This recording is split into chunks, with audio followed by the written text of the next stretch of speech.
Assalamualaikum warahmatullahi wabarakatuh. Bismillah, alhamdulillah, wa ba'da. Sobat pelatihan yang dirahmati Allah, pada kesempatan kali ini kita akan membahas tentang asesmen pembelajaran pada kurikulum Merdeka. Ada 3 hal yang akan kita pelajari bersama pada sesi kali ini. Yang pertama terkait dengan prinsip asesmen pembelajaran. Yang kedua, kita akan belajar bagaimana mengolah hasil asesmen tersebut. Dan yang ketiga, bagaimana melaporkan hasil asesmen ini menjadi laporan hasil belajar peserta didik. Sobat pelatihan yang dirahmati Allah, ada 2 jenis asesmen yang digunakan dalam kurikulum Merdeka ini. Yang pertama adalah asesmen formatif dan asesmen sumatif. Asesmen formatif seperti tadi sudah dijelaskan bahwa ini menjadi titik tekan dalam kurikulum Merdeka karena di dalamnya ada 2 hal yang penting, yakni asesmen awal dan asesmen pada proses pembelajaran. Asesmen awal ini menjadi titik awal bagaimana nanti guru mendesain pembelajaran. Nah, kita kenal dengan namanya asesmen awal atau asesmen diagnostik. Nah, ini yang sekaligus menjadi penciri kurikulum Merdeka. Kalau sebelum-sebelumnya kita tidak konsentrasi bahwa desain pembelajaran itu banyak didasarkan kepada hal-hal yang selain kepada keberagaman, kemampuan anak, profil atau gaya belajar dan sebagainya. Tapi di kurikulum Merdeka ini penting sekali guru akan melakukan perencanaan pembelajaran ini diawali dari hasil asesmen awal ini atau asesmen diagnostik. Nah, bagaimana nanti asesmen awal ini jadikan dasar karena di dalamnya mengandung beberapa hal yang menentukan terkait dengan pembelajaran. Yang kedua, yakni asesmen formatif ini ada berbasis proses. Bagaimana setiap proses pembelajaran, guru akan melakukan pembelajaran dan setelah pembelajaran akan dilihat tentang capaiannya. Apakah apa yang dilakukan dalam pembelajaran ini bisa mencapai materi-materi yang diajarkan atau belum mencapainya. Maka ini sangat kental sekali, setiap pembelajaran, setiap materi yang dilakukan itu harus melihat tentang apakah ini anak didik, karena fungsi formatif ini adalah untuk melihat tentang setiap materi detail pada capaian-capaian ditetapkan dalam proses pembelajaran ini bisa dipastikan bahwa anak akan menguasai tentang materi yang dipelajari. Nah, yang kedua adalah asesmen sumatif. Asesmen sumatif ini adalah untuk fungsinya adalah melakukan penilaian untuk menentukan apakah peserta didik ini layak untuk mengikuti capaian pembelajaran atau materi-materi yang selanjutnya. Nah, ini dua-duanya tidak bisa dipisah-pisahkan, tetapi guru lebih banyak untuk melakukan penilaian pada awal, terutama selanjutnya adalah proses pembelajaran. Setiap materi yang diajarkan harus memastikan apakah anak sudah menguasai atau betul dengan penilaian formatif ini.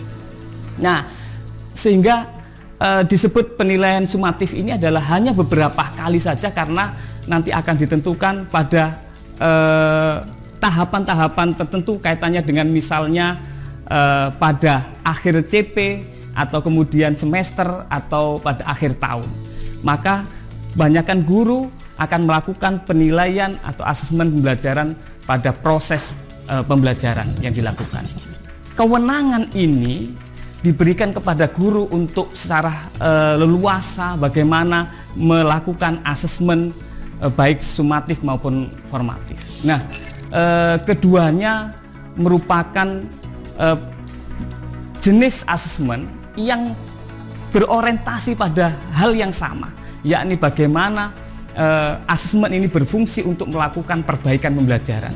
Tetapi bedanya, kalau yang formatif ini melakukan perbaikan pembelajaran pada materi-materi di dalam pembelajaran. Apakah siswa mencapai pembelajaran itu, kemudian kalau belum harus bagaimana guru melakukan refleksi perbaikan pembelajaran pada penguasaan materi yang sedang diajarkan. Tetapi pada fase tertentu sumatif itu untuk melihat apakah seluruh materi dalam satu capaian pembelajaran tertentu, apakah siswa itu menguasai atau tidak, sudah mencapai target yang sudah ditetapkan atau tidak, untuk menentukan bagaimana guru bisa melanjutkan materi pada capaian atau tujuan belajar selanjutnya atau tidak. Tapi kedua-duanya berfungsi untuk melakukan perbaikan pembelajaran. Nah, ini yang menjadi titik tekan bagi guru, bahwa kedua-duanya sejatinya adalah tujuan asesmen pembelajaran itu berorientasi untuk melakukan perbaikan pembelajaran.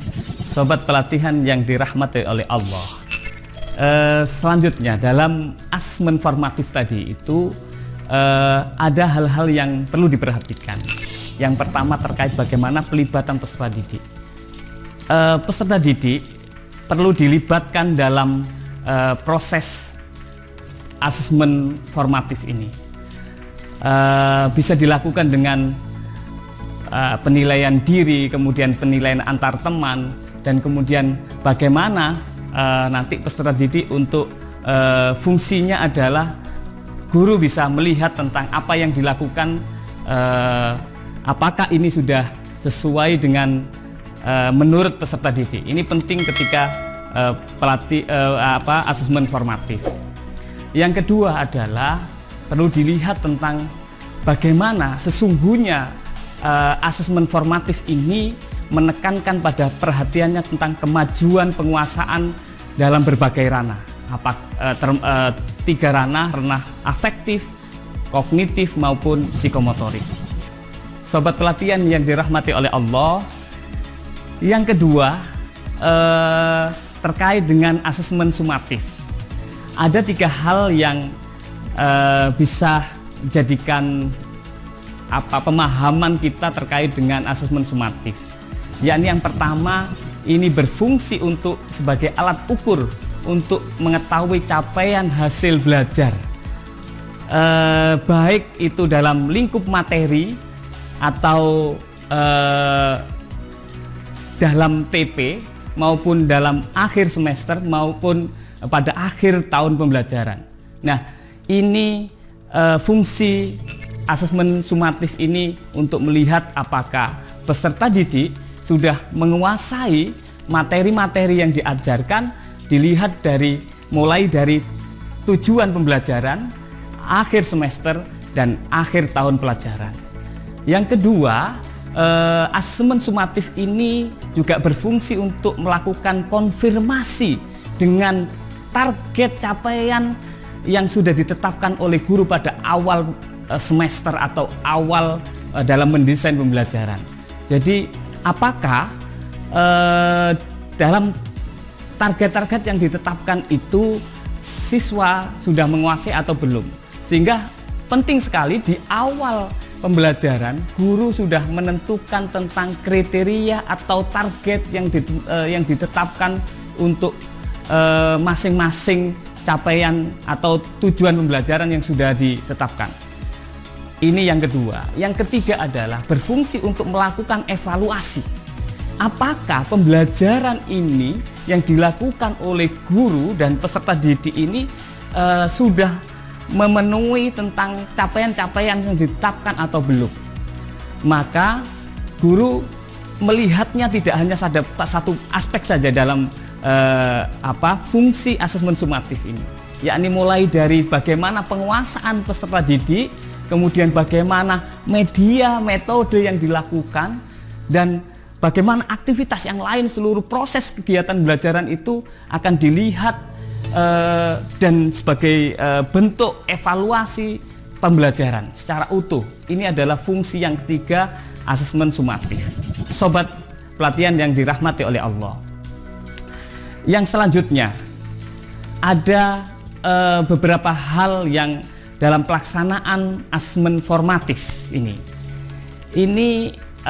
penting untuk diketahui guru, bahwa dalam asesmen formatif itu dilakukan secara terus-menerus oleh guru dalam mencapai setiap materi-materi dalam sebuah tujuan pembelajaran.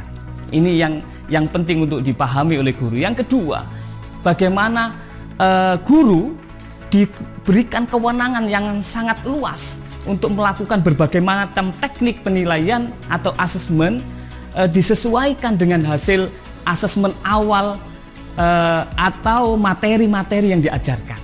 Yang ketiga, bagaimana asesmen formatif ini akan memberikan umpan balik. Poin yang paling penting adalah bagaimana proses asesmen ini bisa memberikan guru untuk merefleksi pembelajarannya.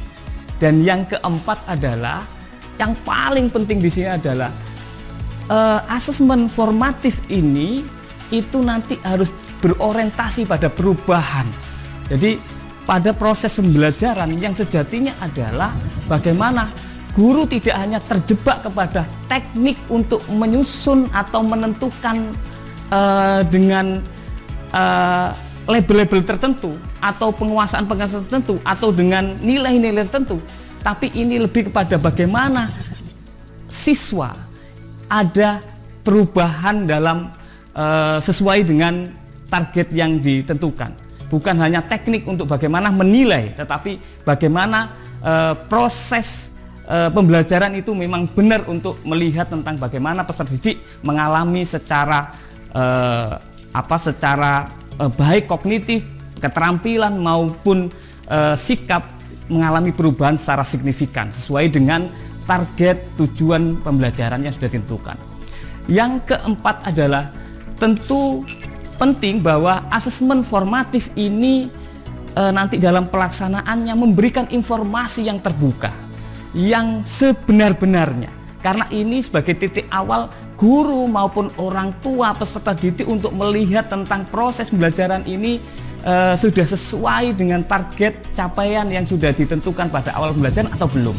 Sobat pelatihan yang dirahmati oleh Allah, pada pelaksanaan asesmen sumatif ada beberapa hal yang juga perlu kita lihat.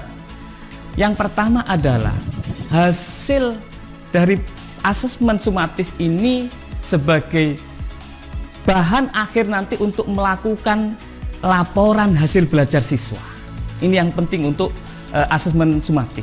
Dan yang kedua adalah bisa memberikan umpan balik meskipun data yang diambil dalam asesmen sumatif ini adalah hasil setiap capaian tahapan-tahapan tertentu yang sudah ditentukan. Tetapi ini dalam kurikulum Merdeka ada tekanan yang berbeda. Siswa meskipun sudah dilakukan asesmen sumatif, masih dikasih kesempatan untuk dilakukan perbaikan pembelajaran. Contoh misalnya, ketika dalam satu penyelesaian pada satu TP tujuan pembelajaran, siswa ada yang belum menyelesaikan, ini masih tetap akan melanjutkan bersama dengan rombongan belajar yang lainnya untuk mempelajari tujuan pembelajaran berikutnya. Tetapi siswa ya ini nanti masih akan dikuatkan terkait dengan tujuan belajar yang belum terselesaikan. Nah, ini yang membedakan kurikulum Merdeka. Tidak hanya pada TP, tetapi ini bisa juga berlaku untuk penilaian semacam penyelesaian pada akhir semester misalnya. Pada akhir semester misalnya ini ada 5 TP yang harus diselesaikan guru dalam satu semester.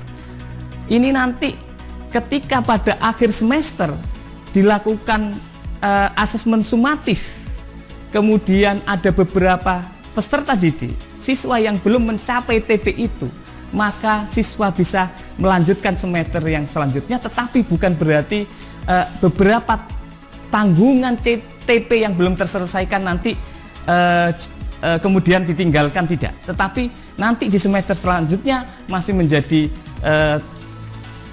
tanggungan untuk bisa diselesaikan pada semester selanjutnya. Ini fleksibilitas dalam kurikulum Merdeka. Siswa sangat menjadi konsentrasi, menjadi titik tekan bagi guru untuk melihat tentang kemampuannya, karena setiap siswa memiliki kecepatan belajar yang berbeda-beda.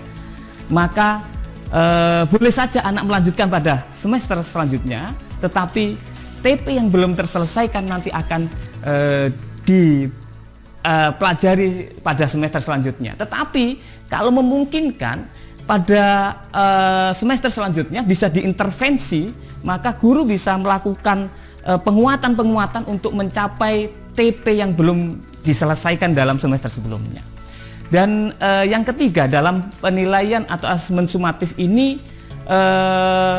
guru diberikan keluasan untuk menggunakan berbagai macam teknik asesmen yang sebenarnya sama dengan asesmen formatif secara teknis, tetapi tujuannya yang berbeda antara asesmen sumatif dan asesmen formatif.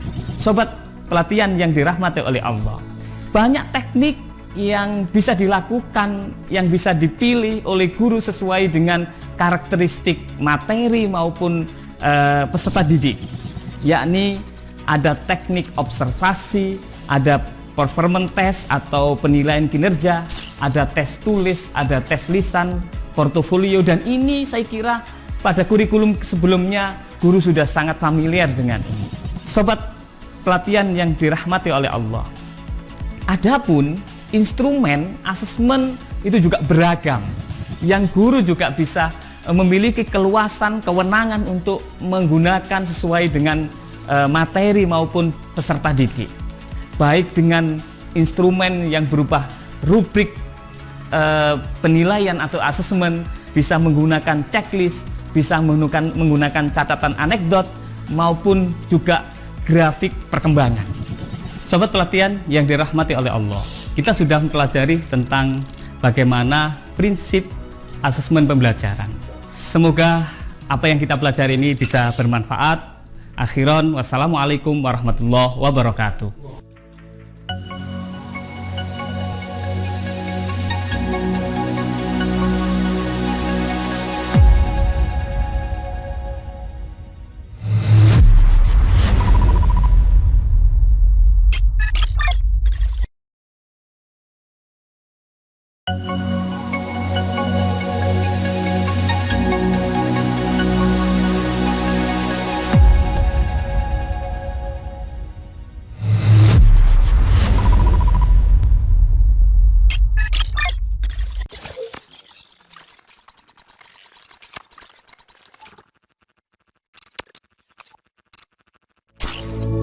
Assalamualaikum warahmatullahi wabarakatuh. Sobat pelatihan yang dirahmati oleh Allah, kemarin kita sudah belajar tentang materi prinsip asesmen pembelajaran. Kali ini kita akan melanjutkan dengan membahas tentang bagaimana mengolah hasil asesmen itu. Apakah sudah siap? Mari kita akan bahas bersama-sama. Sobat pelatihan yang dirahmati oleh Allah, selanjutnya kita akan bagaimana melakukan pengolahan hasil asesmen. Dalam melakukan pengolahan hasil asesmen ini, ada beberapa hal yang penting untuk diperhatikan. Yang pertama adalah pengolahan hasil asesmen ini bisa dilakukan baik secara kualitatif maupun kuantitatif. Ini yang berbeda dengan kurikulum sebelumnya, bahwa guru diberikan kewenangan opsi untuk bagaimana hasil asesmen itu dilakukan baik secara kuantitatif maupun kualitatif. Artinya ini tidak mudah untuk kemudian guru dengan mengukur dengan angka-angka saja, tapi penting juga di balik angka itu adalah ada deskripsi kemampuan kompetensi yang dikuasai oleh peserta didik, yang ini menjadi penting dibaca oleh baik guru, kepala madrasah maupun terutama orang tua peserta didik. Yang ini nanti tentu bisa menjadi bahan diskusi tentang pencapaian belajar peserta didik. Yang kedua, dalam menggunakan nilai ketika penilaiannya dilakukan secara kuantitatif, ini penting, tidak kemudian nanti menggunakan dengan angka mutlak guru, tapi disarankan untuk menggunakan interval nilai.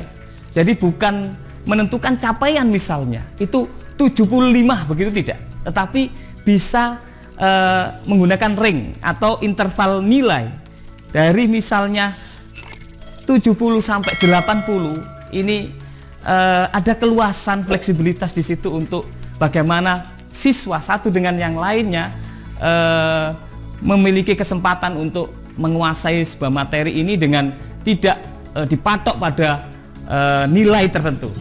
Dan yang ketiga, ini penting dipahami adalah penggunaan pendekatan dalam menentukan penilaian ini, yakni bisa saja dalam melakukan pengolahan laporan ini menggunakan tiga, yakni deskripsi kriteria, menggunakan rubrik, dan juga bisa menggunakan interval nilai. Sobat pelatihan yang dirahmati oleh Allah, bagaimana contoh ketika guru menggunakan deskripsi kriteria? Jadi dalam sebuah tujuan pembelajaran, guru bisa mendeskripsikan tentang sesuai dengan target yang ditentukan pada awal pencapaian seperti apa. Maka guru bisa menggunakan deskripsi kriteria sesuai dengan TP yang sudah ditentukan tadi. Sobat pelatihan yang dirahmati oleh Allah. Yang kedua, guru juga bisa menggunakan rubrik penilaian. Rubrik ini ada kriteria yang sudah ditentukan oleh guru sebelumnya, kemudian menggunakan beberapa kriteria yang sudah ditetapkan untuk nanti apakah bisa sebagai bagaimana guru melihat tentang capaian pembelajaran itu melihat pada rubrik yang sudah ditentukan itu. Apakah anak sudah menguasai atau belum menguasai? Sederhananya seperti itu. Dan yang ketiga, sobat pelatihan yang dirahmati oleh Allah, yang ketiga adalah menggunakan teknik atau cara dengan interval nilai. Ada satu TP tertentu seperti yang tadi dicontohkan, itu guru bisa menggunakan range atau interval nilai, misalnya kemampuan mulai dari 0 sampai 50, kemudian 51 sampai 70, 71 sampai 100. Itu siswa tidak dijasifikasi tentang ini mampu atau tidak mampu, tapi secara faktual guru bisa memastikan bahwa kemampuan anak pada materi ini atau pada tujuan pembelajaran ini pada tingkat apa. Nah, ini bisa dilihat di situ. Sobat pelatihan yang dirahmati oleh Allah, ada dua hal dalam pengolahan hasil asesmen. Yang pertama adalah mengolah setiap tujuan pembelajaran, dan yang kedua nanti bagaimana mengolah hasil asesmen pada akhir semester maupun pada akhir tahun. Nah, yang pertama, sobat pelatihan yang dirahmati oleh Allah, bagaimana nanti guru itu mengolah hasil asesmen itu pada setiap TP. Jadi setiap akhir tujuan pembelajaran nanti akan dilakukan asesmen sumatif, dan guru bisa melakukan ini setiap tujuan pembelajaran maupun beberapa tujuan pembelajaran. Tapi lebih mudahnya mungkin bisa dilakukan pada setiap tujuan pembelajaran. Nah, ini kewenangannya ada pada guru. Bagaimana setiap selesai pada satu tujuan pembelajaran, guru bisa melakukan pengolahan hasil asesmen atau melakukan asesmen sumatif ini. Nah, nanti kalau misalnya dalam satu semester guru ada mengajarkan 5 TP, maka ada hasil asesmen 5 yang akan diolah oleh guru menjadi laporan selanjutnya nanti. Dan yang kedua, nanti guru akan melakukan pengolahan hasil asesmen ini pada akhir, apakah itu akhir semester maupun akhir tahun pelajaran nanti. Nah, ada dua cara untuk melakukan pengolahan hasil asesmen pada akhir semester maupun akhir tahun. Cara yang pertama itu adalah cara bagaimana guru mengolah penilaian ini dalam bentuk kuantitatif atau dalam bentuk angka-angka. Dan yang kedua, nanti guru bisa melakukan penilaian secara kualitatif atau deskriptif. Cara yang pertama, sobat pelatihan yang dirahmati oleh Allah, ini tergambarkan nanti bahwa setiap dalam satu semester guru bisa menilai setiap TP, misalnya tadi ada 5 TP, maka nanti di akhir dari seluruh TP ini, seluruh TP yang sudah ditetapkan, guru bisa melakukan asesmen sumatif pada akhir semester atau akhir tahun pelajaran. Nah, ini nanti bentuknya adalah berupa seperti pada umumnya, yakni berupa angka-angka mulai 0 sampai 100. Tetapi yang menjadi catatan penting di sini adalah ketika nanti ada peserta didik yang belum mencapai target pembelajaran yang sudah ditetapkan oleh guru, maka itu ditandai oleh guru untuk nanti sebagai bahan diskusi dengan orang tua ataupun laporan akhir pembelajaran nanti.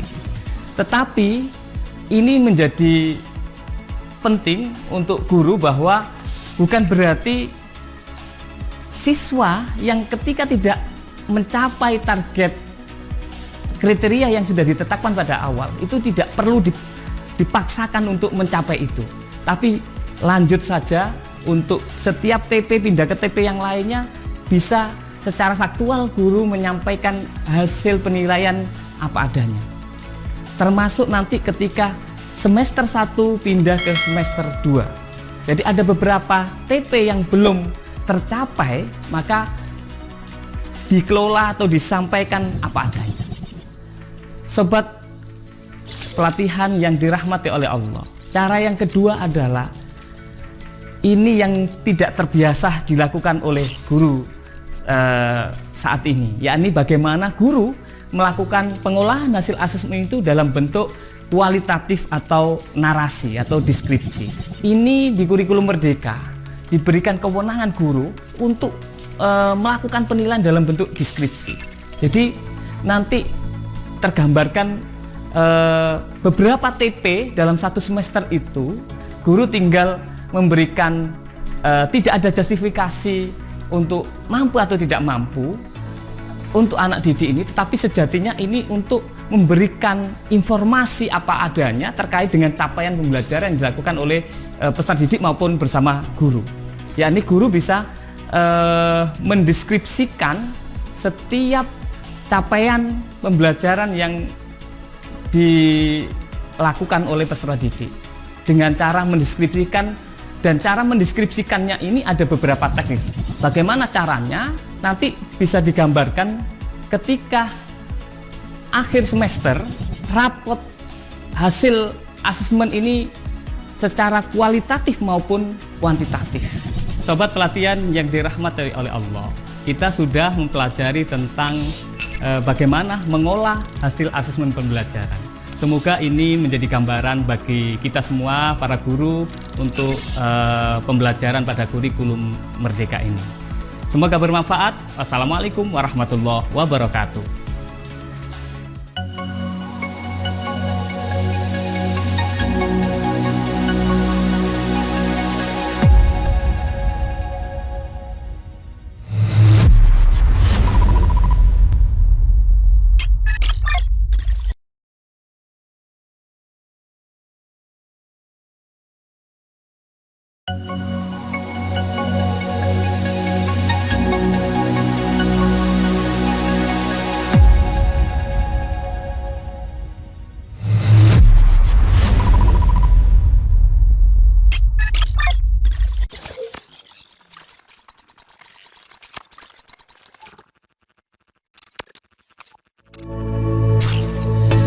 Assalamualaikum warahmatullahi wabarakatuh. Sobat pelatihan yang dirahmati oleh Allah, sudah kita bahas tentang materi pengolahan hasil penilaian atau asesmen pembelajaran.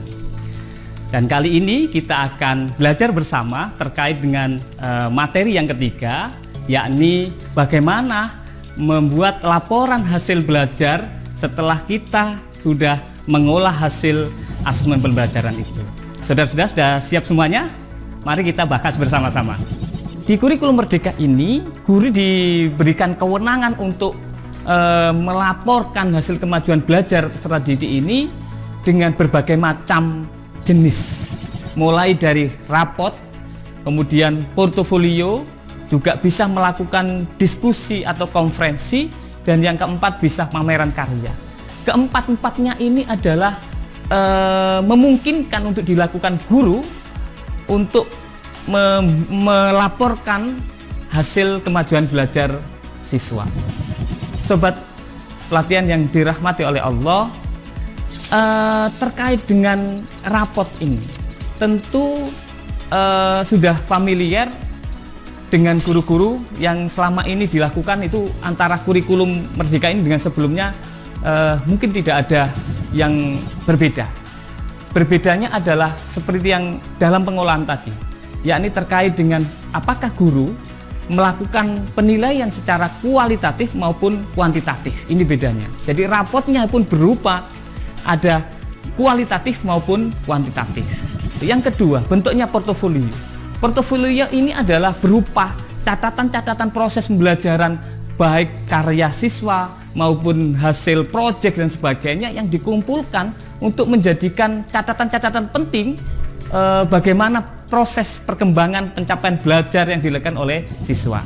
Yang ketiga, sobat pelatihan yang dirahmati oleh Allah, bisa dengan melakukan diskusi. Ini penting, bagaimana orang tua, siswa, dan guru secara kolaboratif melihat tentang hasil belajar peserta didik. Ini yang mungkin belum banyak dikembangkan saat ini, tetapi ini bisa mulai saat ini dengan kurikulum Merdeka. Guru bisa mengembangkan bentuk laporan hasil belajar ini dalam bentuk diskusi. Dan yang keempat, bisa dengan melakukan pameran karya. Dan ini juga menjadi sesuatu yang luar biasa. Di akhir semester atau di akhir tahun, peserta didik bersama dengan guru, bersama dengan orang tua, dan bisa juga mengundang stakeholders yang lainnya, mengundang masyarakat untuk bisa menikmati bagaimana hasil-hasil belajar siswa. Apalagi di kurikulum Merdeka ini ada namanya kegiatan proyek penguatan profil pelajar Pancasila dan profil pelajar rahmatan lil alamin. Yang ini nanti tentunya akan melakukan banyak proyek yang bisa dipamerkan pada akhir atau akhir semester maupun akhir tahun. Nah, sama juga halnya nanti ini yang menjadi perhatian di kurikulum Merdeka ini. Bedanya adalah kalau dulu guru hanya melaporkan terkait dengan target pencapaian atau yang sekarang disebut capaian pembelajaran. Saat ini di kurikulum Merdeka ada dua hal yang membedakan di laporan hasil belajar di kurikulum Merdeka ini adalah ada dua pelaporan yang harus dilakukan oleh guru di samping ekstrakurikuler. Nanti adalah pelaporan hasil belajar yang terkait dengan pencapaian CP dan kemudian pencapaian tentang dimensi profil pelajar Pancasila dan profil pelajar rahmatan lil alamin. Sobat pelatihan yang dirahmati oleh Allah. Yang terakhir ini adalah terkait dengan bagaimana mekanisme kenaikan kelas. Ini yang menjadi beberapa guru menanyakan bagaimana apakah siswa ini bisa otomatis naik kelas dalam kurikulum Merdeka ini. Jawabannya adalah kewenangan ada di pada satuan pendidikan. Tetapi ada beberapa hal yang mungkin bisa jadikan poin-poin penting yang menjadi perhatian yang perlu diperhatikan oleh guru dalam hal ini. Yang pertama adalah sejatinya adanya fase dalam kurikulum Merdeka ini adalah spirit fleksibilitas. Bagaimana pendidikan ini menghargai setiap perbedaan siswa. Jadi ketika siswa dengan karakteristik masing-masing, dengan perbedaan masing-masing, baik kecepatan belajarnya, maupun minat belajarnya, maupun gaya belajarnya, ini terfasilitasi dalam pembelajaran. Sehingga fase ini lebih memberikan ruang bagi peserta didik maupun bersama guru untuk capaian pembelajaran itu tidak diukur pada akhir semester saja. Tapi karena fase ini 1 tahun, ada yang dirancang 2 tahun atau bahkan 3 tahun, maka akhir pembelajaran ini bisa dilihat pada setiap akhir fase pembelajaran. Sehingga ketika ada anak dalam fase A misalnya di MI, ada anak yang belum menyelesaikan beberapa CP dalam pada kelas 1, maka anak bisa saja naik ke kelas 2 kalau dalam satu fase. naik ke kelas 2, tapi beberapa TP yang belum terselesaikan nanti menjadi lanjutan untuk kemudian dipelajari di kelas 2. Bukan berarti tidak naik kelas 2, tapi naik kelas 2, tetapi TP yang masih tertanggung ini bisa dilanjutkan belajarnya di kelas 2. Dan ini penting, dibutuhkan kolaborasi antara guru kelas 1 dan guru kelas 2. Bagaimana beberapa anak dengan beberapa TP yang belum terselesaikan nanti bisa dikomunikasikan pada guru kelas yang selanjutnya. Ini penting karena dalam satu fase, misalnya fase A, ini ada 2 tahun bagaimana siswa dikasih ruang yang agak luas untuk kemudian mencapai pembelajaran ini sesuai dengan kecepatan belajar mereka. Terakhir, yang terkait dengan kenaikan kelas ini, bahwa ketika nanti menentukan apakah siswa naik kelas atau tidak, ini kewenangannya ada pada satuan pendidikan. Tetapi ada hal yang perlu diperhatikan ketika menentukan ini. Maka harus dilakukan musyawarah dengan memperhatikan banyak hal. Bagaimana ketercapaian target CP, TP, dan ATP itu. Dan tidak sekedar itu, kalau misalnya ada peserta didik yang belum mencapai target dengan beberapa TP yang belum terselesaikan, maka ini dipertimbangkan dalam musyawarah itu. Kenapa tidak mencapai ini? Ini bisa jadi karena ketidaktepatan, bagaimana siswa difasilitasi dan sebagainya. Ini penting untuk kemudian dilihat. Yang inti dari penilaian atau asesmen ini adalah sejatinya adalah itu. Ini penting untuk dipahami bersama bahwa dalam asesmen atau asesmen pembelajaran penilaian pada kurikulum Merdeka ini, guru harus berorientasi kepada bagaimana karakteristik anak, perbedaan anak menjadi dasar untuk kemudian nanti guru untuk menilai, dan selanjutnya masih untuk kepentingannya pada akhirnya adalah untuk melakukan perbaikan pembelajaran. Karena kita pembelajaran ini berorientasi untuk anak-anak dan anak. Saya kira itu untuk kesempatan kali ini. Terima kasih pada sobat pelatihan semuanya. Semoga saja apa yang kita lakukan ini nanti akan bermanfaat untuk pengembangan anak didik kita, anak bangsa ini, untuk menjadi generasi-generasi yang masa depan yang lebih baik untuk Indonesia yang lebih baik. Demikian, akhiran, wassalamualaikum warahmatullahi wabarakatuh.